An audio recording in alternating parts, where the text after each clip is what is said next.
Okay, so welcome to the miracle session today. Beautiful start of it, joyous celebration already. And so this is still the place of no worries, no cares, and no anxieties, even though you don't have to deny any of the feelings that you have at the same time.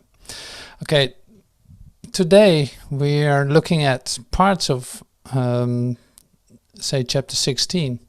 It's a continuation of last week's chapter 15 because it's still about, say, the special relationship, but the main part that, say, attracted me to this is I started using the word bridge the other day, bridging to the real world, and that's exactly the title of one of the sections of chapter 16. So I want to use that today.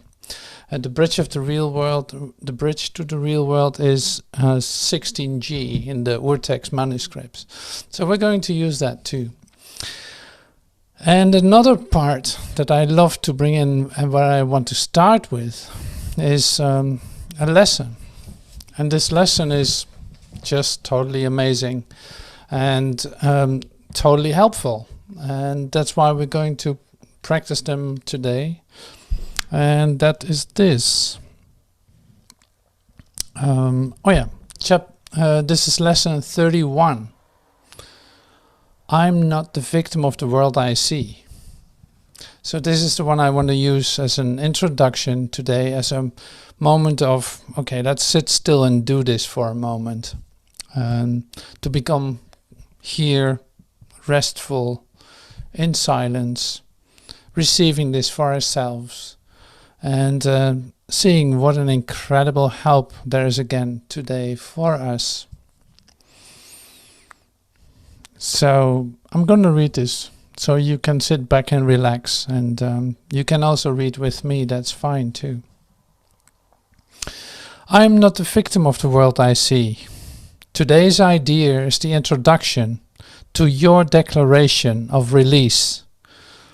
Again, the idea should be applied to both the world you see without and the world you see within. In applying the idea, we will use a form of practice which will be used more and more, with changes as indicated. Generally speaking, the form includes two aspects, one in which you apply the idea on a more sustained basis, and the other consisting of frequent applications of the idea throughout the day. Two longer practice periods with the idea for today are needed, one in the morning and one at night. 3 to 5 minutes for each of them is recommended. During that time, look about you slowly while repeating the idea 2 or 3 times. Then close your eyes and apply the same idea to your inner world. You will escape from both together, for the inner is the cause of the outer. As you survey your inner world, merely let whatever thoughts cross your mind come into your awareness, each to be considered for a moment and then replaced by the next. Try not to establish any thought of hierarchy among them. Watch them come and go as dispassionately as possible. Do not dwell on any one in particular, but try to let the stream move on evenly and calmly, without any special investment on your part. As you sit and quietly watch your thoughts, repeat today's idea to yourself as often as you care. 2. But with no sense of hurry. In addition, repeat the idea for today as often as possible during the day, reminding yourself that you are making a declaration of independence in the name of your own freedom. And in your freedom lies the freedom of the world. The idea for today is a particularly useful one to use as a response to any form of temptation. It is a declaration that will not yield to it. Sorry, it is a declaration that you will not yield to it and put yourself in bondage. I'm not the victim of the world I see. So I forgot already what was the assignment, what we have to do actually with this. So I'm repeating that once more. I'm not the victim of the world. Let me see where it is. 2 longer practice periods with the idea for today are needed. 1 in the morning and 1 at night. 3 to 5 minutes of each of them is recommended. During the time, okay, that's what we're going to do now. Look about you slowly while repeating the idea 2 or 3 times. So you look about you slowly, repeat the idea 2 or 3 times. I'm not the victim of the world I see. I'm not a victim of the world I see. I'm not a victim of the world I see. I'm not the victim of the world I see. Then close your eyes and apply the same idea to your inner world. Okay, so let your thoughts come up. As you survey your inner world, merely let whatever thoughts cross your mind come into your awareness, each to be considered for a moment and then replaced by the next. Try not to establish any thought of hierarchies among them. Watch them come and go as dispassionately as possible. So we're going to do that.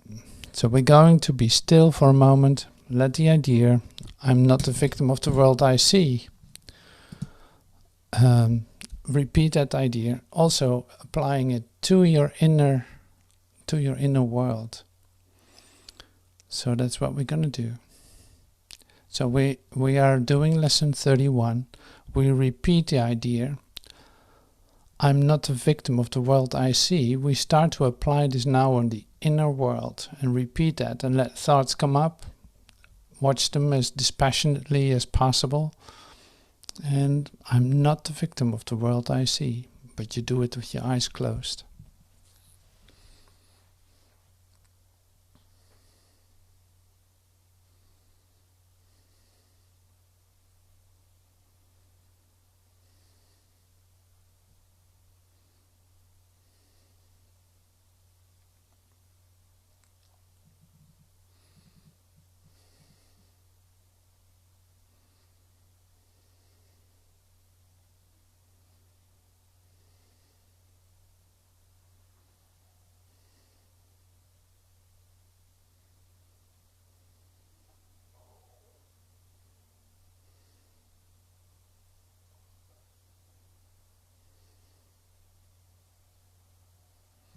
And if no thoughts come up, you can just repeat the idea, I'm not a victim of the world I see, with your eyes closed.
Yeah, that's wonderful. So to make this complete, I will read the review too.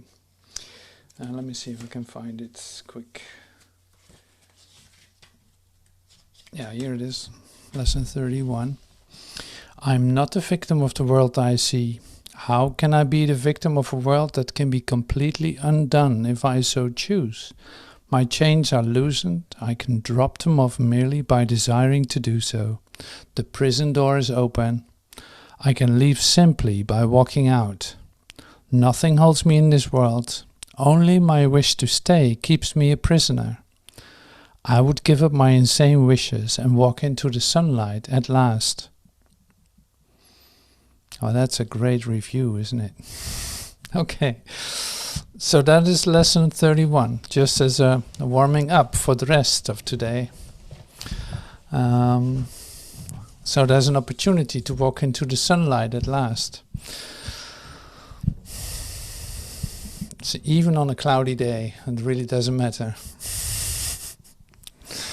So, chapter 16, Bridge to the Real World. But I'm starting always with something else. And that, I don't know why that is, but I do it still. So, on 16F, so that's the section before that, Specialness and Guilt, which is also like a delicious chapter to read. I see at F4 you get a pretty good idea about what a special relationship is and how to look at that. So I don't want to miss that. That's why I chose to read that too. So it's on page 166 in the Urtext Manuscripts, the complete combined edition, 7-volume combined edition. Okay, so on F4 I read this. It is in the special relationship, born of the hidden wish for special love from God, that the ego's hatred triumphs. It is in the special relationship, born of the hidden wish for special love from God, that the ego's hatred triumphs. For the special relationship is the renunciation of the love of God, and the attempt to secure for the self the specialness that he denied. And it is essential to the preservation of the ego that you believe the specialness is not hell but heaven. For the ego would never have you see that the separation can only be loss, being the one condition in which heaven cannot be. So it's a bit like this. If I translate it into my own words, it is like this. What's being said here is this. So it's like you wanted to have, as an ego, say, but as a human identity, you wanted to have special attention from God. You wanted to be an exception in that, like exceptional in God.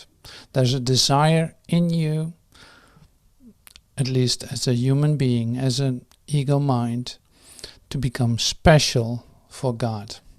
And since he did not give it, you will look for it somewhere else. But you want it to be special. You want it to be special. So that is the basis of, say, why the ego was born, so to speak. It is connected to a wish that you have to receive special love from God. It's very interesting to think like this, like to be aware that this is part of your human identity thinking, your ego thinking. Because you look for it, you will try to get it. You will get it. You will get that special attention, that special love that you're looking for. But in a form that's based on separation. You will read that in the next paragraph. To everyone, heaven is completion.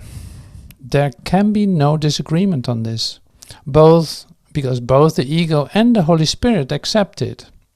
Heaven is completion, right? No discussion about that. Like heaven is complete, whole, perfect, incredible.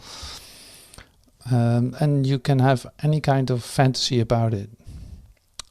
They are, however, in complete disagreement on what completion is and how it is accomplished.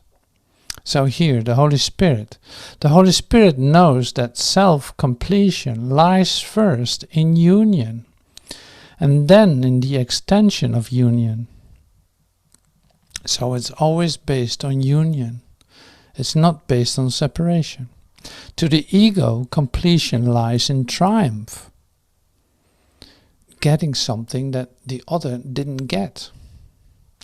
And in the extension of the victory, quote unquote, even to the final triumph over God. See, getting that for yourself that God didn't give you, translated. In this it sees the ultimate freedom of the self, for nothing would remain to interfere with it. And this is the idea of heaven.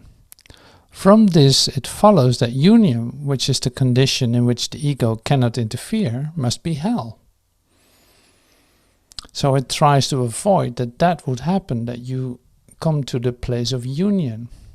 That's why waking up can be, scary. Or that's why healing can be scary. Because it literally is an invitation to a shared experience. Not specially for you, no, but you being, say, melted into oneness. So I'll read that last couple of sentences again. And this is the idea, this is its idea, this is the ego's idea of heaven. From this it follows that union, which is a condition in which the ego cannot interfere, must be hell. Okay, so to make it complete, I'll read one more paragraph. The special relationship is a strange and unnatural ego device for joining hell and heaven and making them indistinguishable. And the attempt to find the imagined best of both worlds has merely led to fantasies of both and to the inability to perceive either one as it is. So the special relationship is the triumph of this confusion. It is a kind of union from which union is excluded. And the basis for the attempt at union rests on exclusion. Okay, so if you're still following me, that's great. So here's the ego's maxim. What better example could there be of the ego's maxim? Seek and do not find.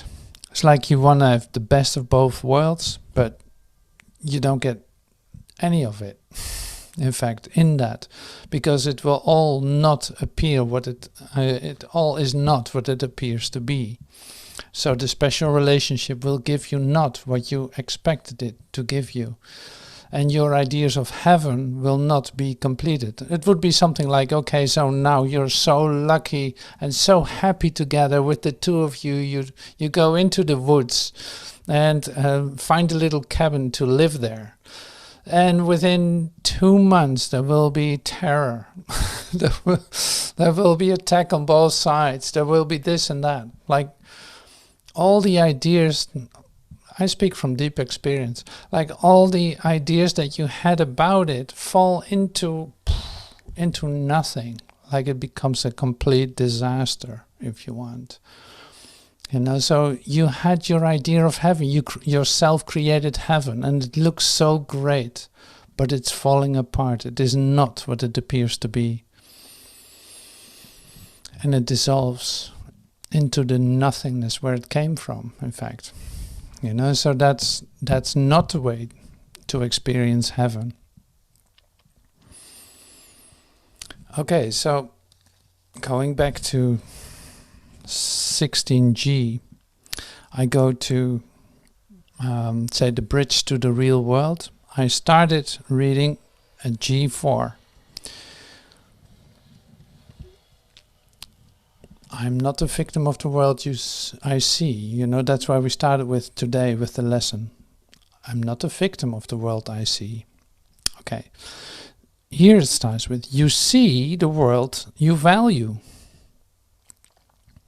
On this side of the bridge, you see the world of separate bodies. So the ego, special relationship, ego, world.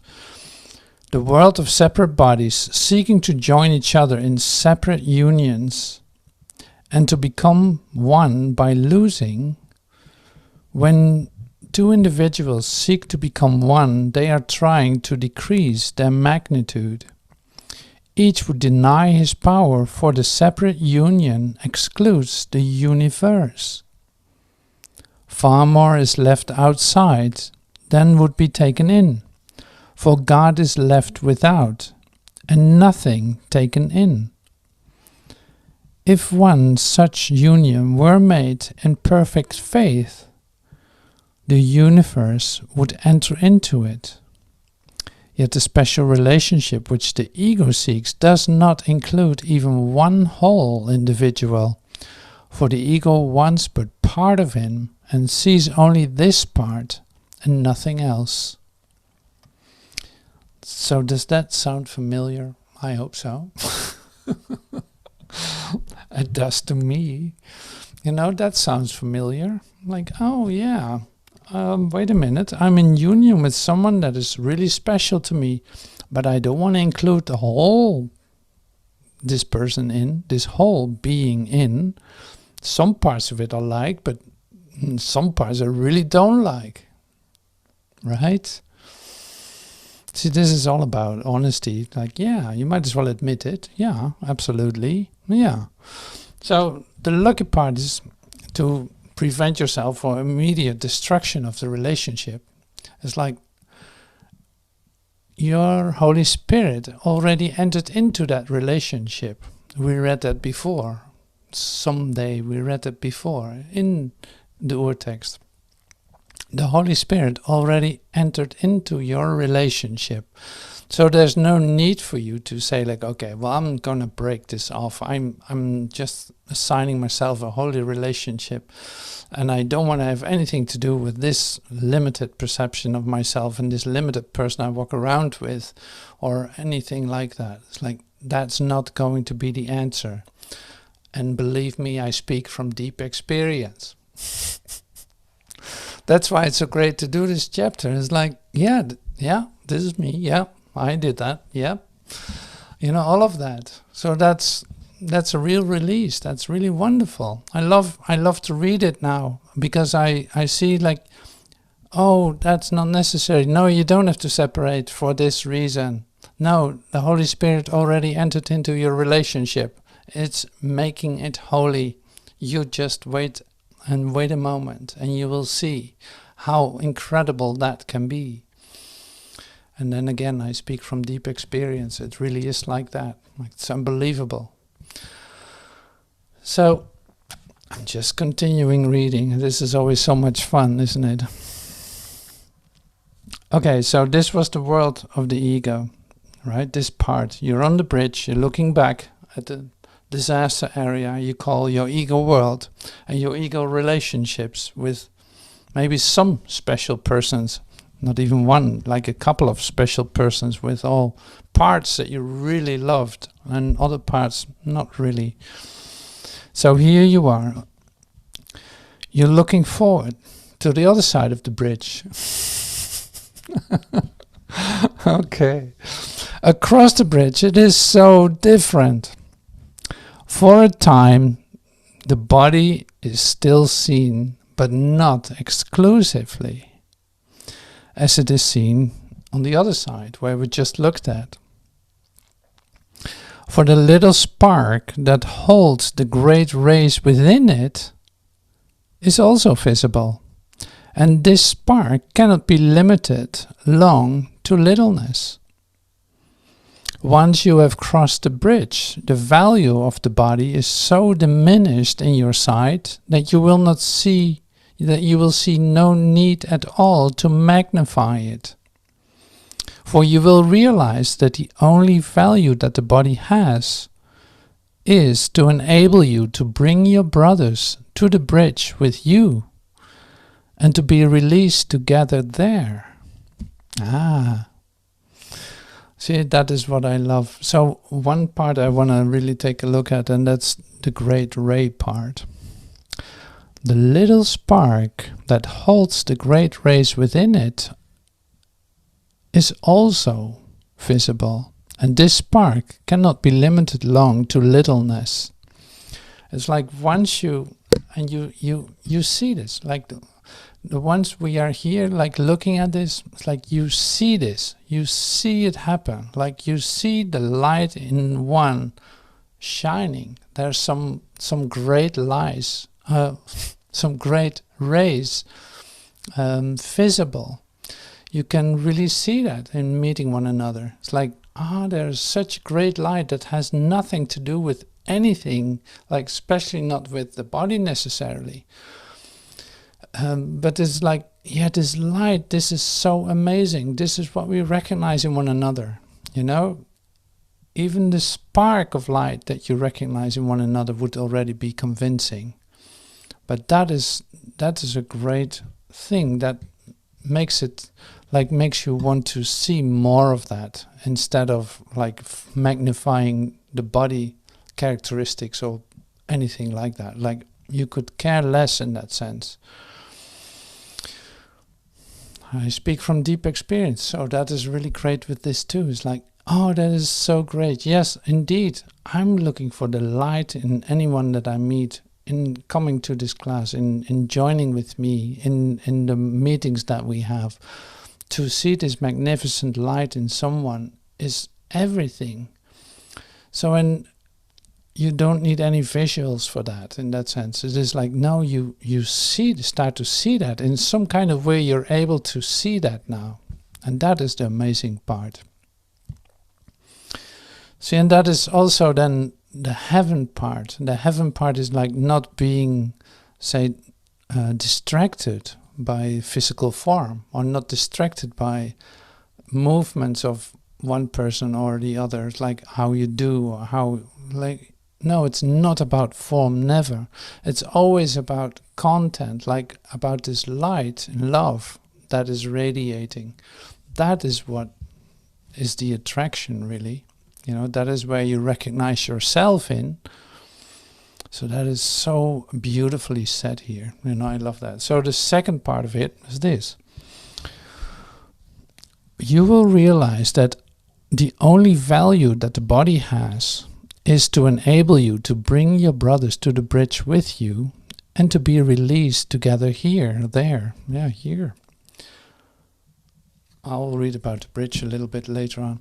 So this is exactly the reason why we are here, why we meet, why I set this up. You know, this is like, yeah, this is where we know each other. This is where we meet. This is the reason why we do this.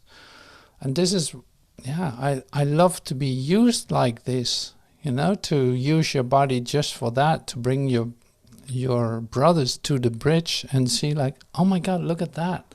Did you ever see that before? Can you believe it, what you see? Like, all this is not necessary anymore for your salvation or for your completion. No, don't stick with littleness. No, look at this, like this amazing light, this incredible communication that is like revealing itself to you. And seeing that there's a possibility for union in a way that you didn't know before that it even existed. But you actually knew it, but you were afraid to even look at it. So that is so beautiful about the discovery that we're doing at this point. Okay, so a little bit about the bridge. Keep an eye on the time. We're good, we're good. The bridge itself is nothing more than a transition in your perspective of reality. The bridge itself is nothing more than a transition in your perspective of reality. On this side, everything you see is grossly distorted and completely out of perspective, like if you look back. What is little and insignificant is magnified, and what is strong and powerful cut down to littleness. In the transition, there is a period of confusion in which a sense of actual disorientation seems to occur, but fear it not, for it means nothing more than you have been willing to let go your hold on the distorted frame of reference that seemed to hold your world together. This frame of reference is built around a special relationship, Without this illusion, there can be no meaning you would still seek here. So the bridge itself is nothing more than a transition in your perspective. Like, see, in the transition there can be a confusion, period of confusion. Like, you don't really know how to look at anything anymore. It seems like, oh my God, what am I supposed to do now? How am I supposed to look at this? How's this with relationships? How is this with what actually is heaven, and what is love, and what is dependency, or what is, So you start to say, you start to really look at the fundamental beliefs that you carried with you, but you know now that they are no fundament at all. Like they helped you to become a human being, but that's not what you are. So the undoing of that is what is taking place in this process of undoing, of transitioning, of, say, getting a different perspective. Suddenly you discover, oh my God, I'm not a victim of the world I see. Can you believe that? I really thought that something was doing something to me, and now it's like twisted 180 degrees. Like, oh my God, it all starts within me. Are you kidding? See, and these become joyous lessons, because you start to see, oh my God, actually I feel freedom now. I allow this change to occur to me, and I get so excited. I don't even know why, but it's happening in me.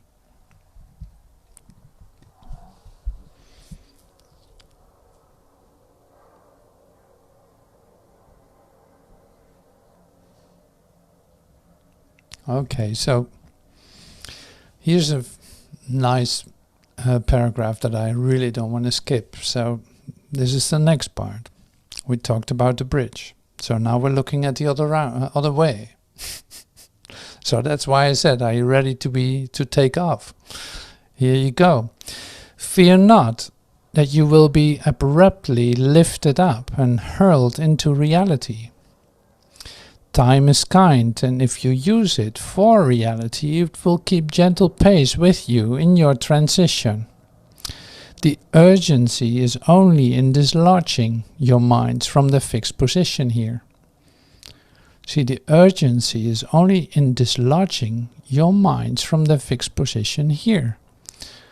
This will not leave you homeless and without a frame of reference. The period of disorientation which precedes the actual transition is far shorter than the time it took to fix your mind so firmly on illusions. Delay will hurt you now more than before, only because you realize it is delay. And that escape from pain is really possible. Find hope and comfort rather than despair in this, therefore. Okay, so there are some admissions here. You discover that delay hurts more now. You actually become aware that if you would stand still in this, in terms of progress, it would hurt, because like you live on borrowed time from heaven. It's like there's another, say, perspective, another way of seeing this all, and why would you want to hold on? Why would you want to hold on to, say, to a limited perspective, to littleness? That is so amazing. So that's why this is a real possibility to have a different vision and to be lifted up. So you go through a moment of disorientation and confusion about how am I supposed to look at any of this. But since you don't do this by yourself, so you get help. You have a provision for help given you as much as you want, really, like that. It's like, yeah, why would you want to delay that process? Why don't you want to just speed it up and go for it and go through it, in order for you to be completely open to receive the new vision that is coming to you? So that's really wonderful. That's really great. So I'll read it once more because it's so nice to read that.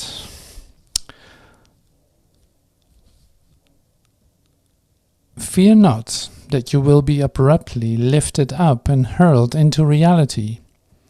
Time is kind, and if you use it for reality, it will keep gentle pace with you in your transition. The urgency is only in dislodging your minds from the fixed position here.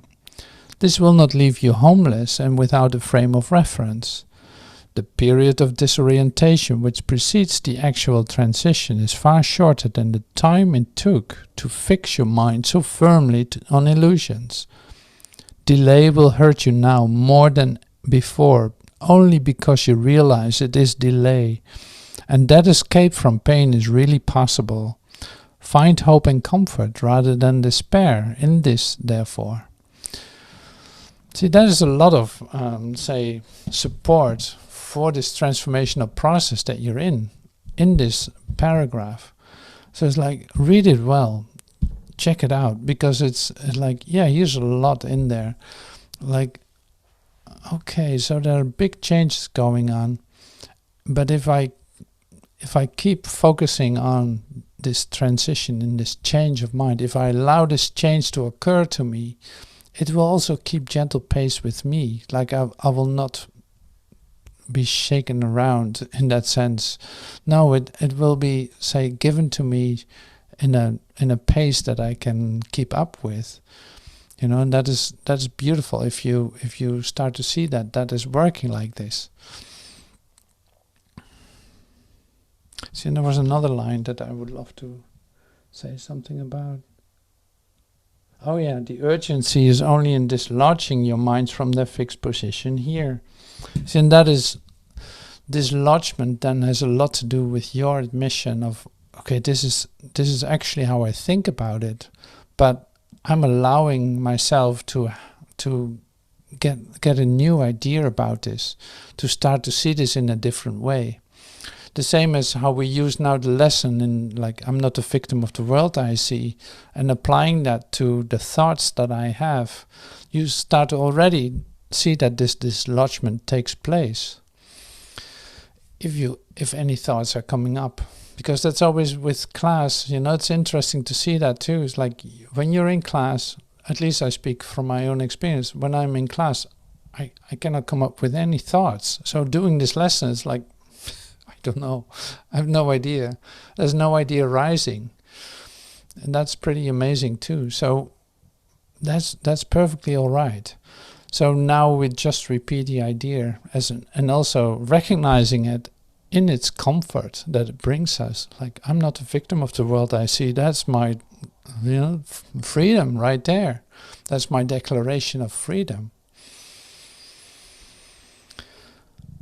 See, and that's the same with what we read about the special relationship, looking backwards. Say you stand on the bridge, you look backward and see the bodies and all that is concerned with that, and all the ways that you have sacrificed yourself in this relationship or sacrificed yourself to others, and thinking that was love, and trying to make yourself little, like at least present yourself in such a way that you will be special, that you will be liked, that you will be, say that you get what you want in that situation. Seeing that you don't have to do that anymore, what kind of relief is that? Like, that's incredible. And seeing that doesn't take anything away from you, because you're just allowed to be yourself. You don't have to come up with a special appearance or a special something to make yourself even more than everything. That's not necessary, and the relief of not having to do that, but just that it's okay to be completely yourself is an incredible gift to you. So in that sense, you don't have to adapt yourself anymore to situations. You don't have to do this, like you give it away in the situation that you are. You give it away to your Holy Spirit with the idea, like, I have no idea how to do this, because I let this new vision come to me. I have no idea how to do this. You better show me, because I want to be free of my old ideas. I want to be free of dislodged from my fixed position of mind that I had in order to wake up. I don't want to delay any time. So yeah, that's great. So I'm really happy that you join with me in this, and that we can take a look at this for just a moment, because it's so full and practical and so helpful. And I hope I tried to make it as simple as I could for you to hear this. And yeah, that's just lovely. So thank you for joining me in that, and I hope to see you soon. Thank you.